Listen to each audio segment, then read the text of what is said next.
Hello, मैं हूं मिथिलेश और आप देख रहे हैं हमारा यूट्यूब चैनल ट्रिकी बायोलॉजी। तो पिछले वीडियो लेक्चर तक आपको हम बताए थे, कुछ एक्सपेरिमेंट से रिलेटेड बात हमने कहा था।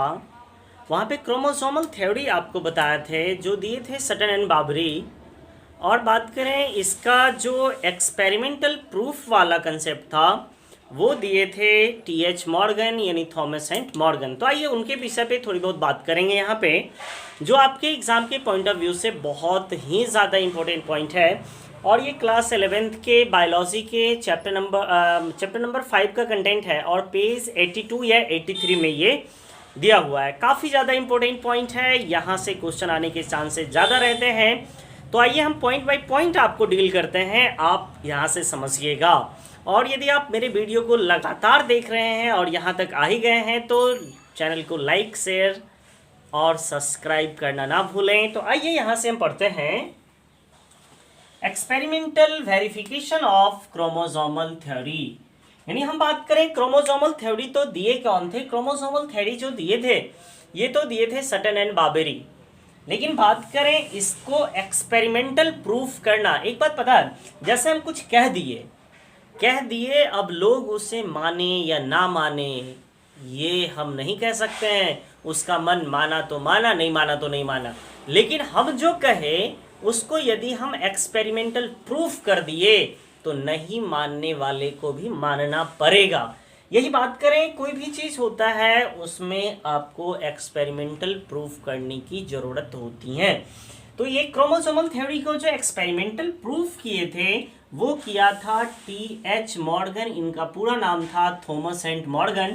TH. Morgan and his colleagues, मतलब उसके जो साथी थे वो सब मिलकर के इस एक्सपेरिमेंटल प्रूफ को किया था। और ये एक्सपेरिमेंटल प्रूफ कौन था?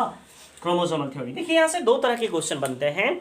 आपसे पूछेगा क्रोमोसोमल थ्योरी का कंसेप्ट कौन दिया था, क्रोमोसोमल थ्योरी किसका दिया हुआ है, तो सटन एंड बाबेरी की बात करें। और क्रोमोसोमल का प्रिंसिपल किसका दिया हुआ है, तो केवल यहाँ से हम बात करेंगे बाबरी की बात करें। और यहाँ से एक्सपेरिमेंटल प्रूफ की बात करें तो एक्सपेरिमेंटल प्रूफ जो दिया था ये टी.एच. मॉर्गन और उनके मित्रों ने मिलकर दिया था। अब जरा देखिए यहाँ से कुछ चीज़ें और पूछती हैं। ये जब एक्सपेरिमेंट करेंगे तो क्वेश्चन यहाँ से बनता है जो ये एक्सपेरिमेंटल प्रूफ किस पे किया था, यानी टी.एच. मॉर्गन अपना एक्सपेरिमेंट किस पर किए थे। तो टी.एच. मॉर्गन जो अपना एक्सपेरिमेंट किए थे ये एक फ्रूट फ्लाई था, ड्रोसोफिला मेलेनोगेस्टर। अब देखिए ड्रोसोफिला मेलेनोगेस्टर है क्या।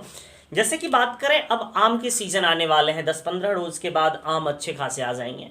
यानी आप देखिएगा जब सरे हुए आम हो, केले हो, सेब हो, नारंगी हो या कुछ भी हो, उस पर आप देखेंगे बड़ी बड़ी मक्खियाँ आती हैं और उसके आईज कलर काफ़ी ज़्यादा चटकीले रंग के होते हैं, यानी कलरफुल रंग होता है उनके आँख का। यानी वही बड़ी वाली मक्खियाँ जो होती हैं वो फ्रूट फ्लाई, उसी का साइंटिफिक नाम है ड्रोसोफिला मेलेनोगेस्टर। अब जरा देखिए यहाँ से पूछा जाता है, ये आपसे कोई पूछेगा जो आप हमें ये बताइए, टी.एच. मॉर्गन अपने एक्सपेरिमेंट में ड्रोसोफिला मेलेनोगेस्टर को ही क्यों चुना, कोई दूसरा फ्रूट फ्लाई के अलावा कोई दूसरा ऑर्गेनिज्म को क्यों नहीं चुना?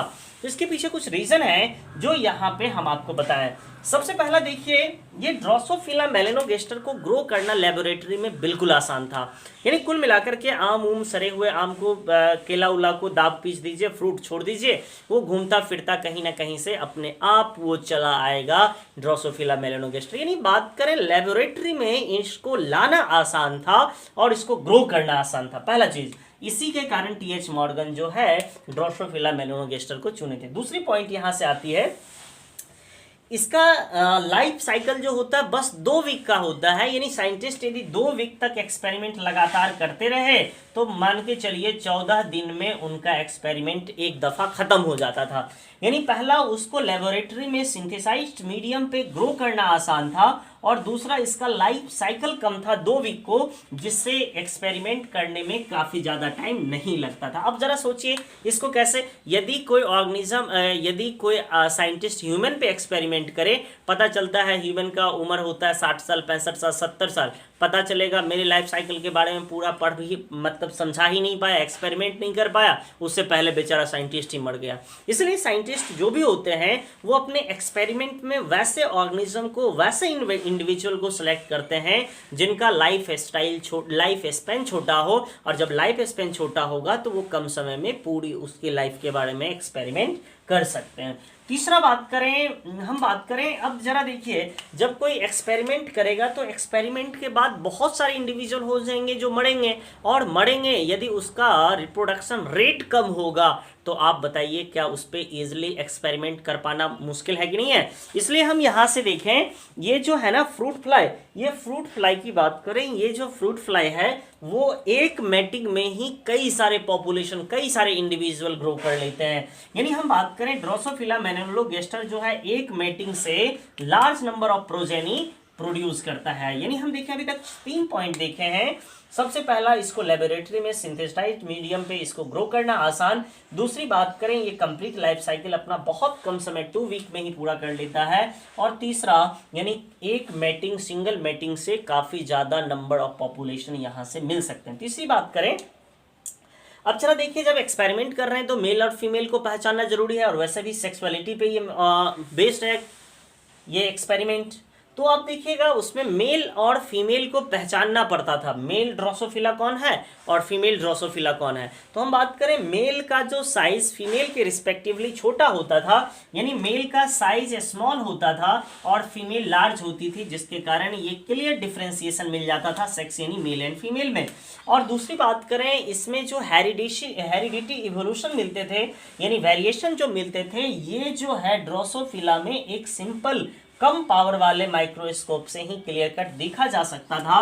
इसी 5 कैरेक्टर के कारण ये जो टीएच मॉर्गन थे वो अपना एक्सपेरिमेंट ड्रोसोफिला मेलानोगेस्टर पर किया था। ध्यान से पढ़िएगा, आपको पूछेगा आप इनमें से सही स्टेटमेंट चुनिए जो कि ये जो टीएच मॉर्गन के एक्सपेरिमेंट के लिए सेटिस्फाइड करता है। तो आपसे पूछेगा ड्रोसोफिला को क्यों चुना था, इसके पीछे स्टेटमेंट सही गलत चुनिए, तो आपको स्टेटमेंट दे सकता है। पहला स्टेटमेंट दे देगा इसको लेबोरेटरी में सिंथेसाइज्ड मीडियम पे ग्रो करना आसान था, बिल्कुल सही है। दूसरा दे देगा इसका लाइफ साइकिल कंप्लीट होता था कम समय में 2 वीक में, ये भी सही है।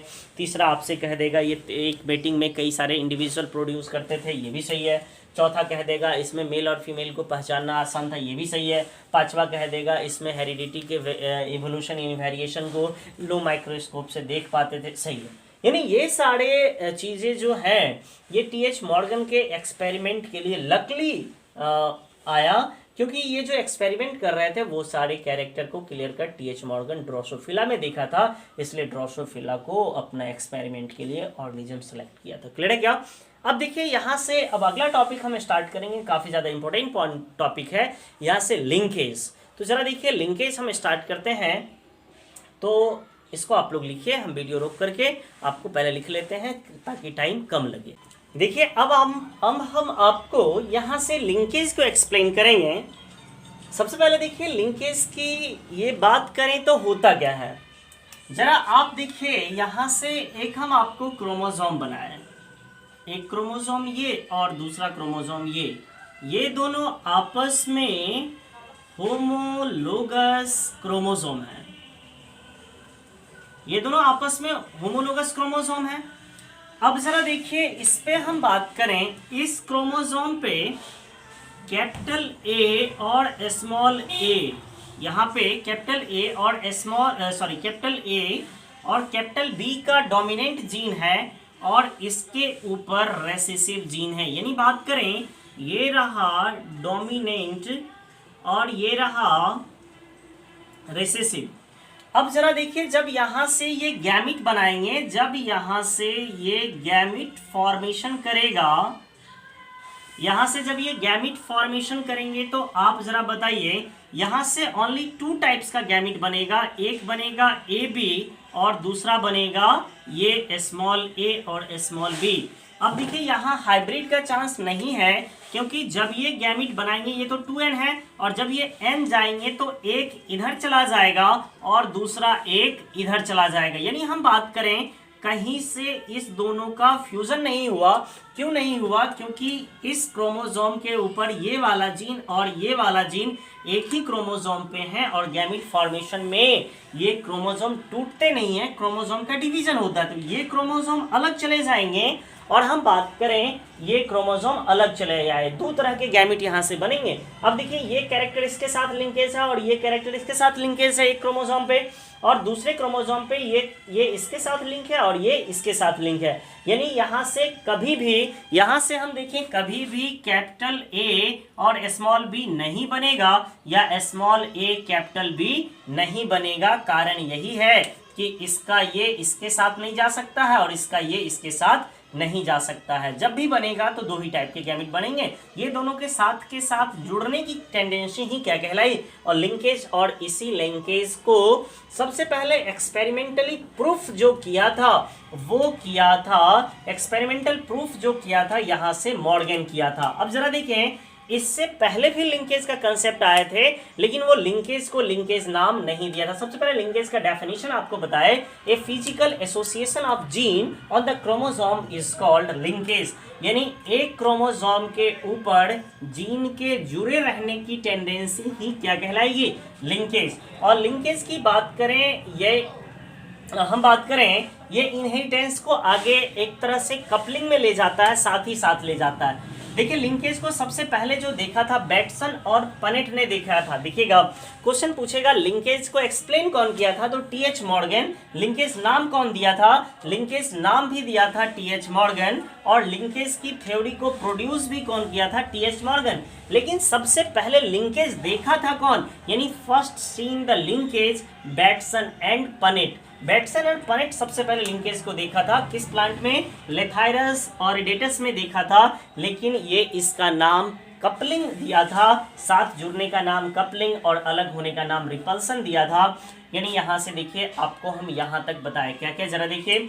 सबसे पहले बताया लिंकेज होता क्या था? एक क्रोमोसोम के ऊपर दो जीन के एसोसिएटेड होने का टेंडेंसी ही क्या कहलाता है? लिंकेज। और लिंकेज की बात करें, ये जो कलेक्टिव इनहेरिटेंस मिलता है, जुड़ा हुआ इनहेरिटेंस जो मिलता है लिंकेज के कारण मिलता है। लिंकेज को पहले जो देखा था वाटसन एंड पनेट देखा था, और देखा था लेथायरस ऑरिडेटस प्लांट के अंदर, और इसको बताया था कपलिंग एंड रिपल्सन।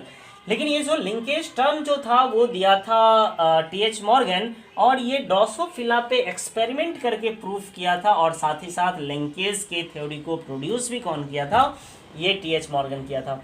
अब देखिए लिंकेज और इंडिपेंडेंट एसॉर्वेंट अलग चीज है। देखेंगे इंडिपेंडेंट एसॉर्वेंट क्या होगा? क्रोमोसोम मतलब अलग अलग जीन में कुछ भी जा सकता है, गैमीट में कुछ भी जा सकता है, लेकिन लिंकेज का मतलब साथ जाएगा। जैसे यहाँ पे देखिएगा ये होमोलोगस क्रोमोसोम है, जब भी यहाँ से गैमीट बनेगा तो यहाँ से हम बात करें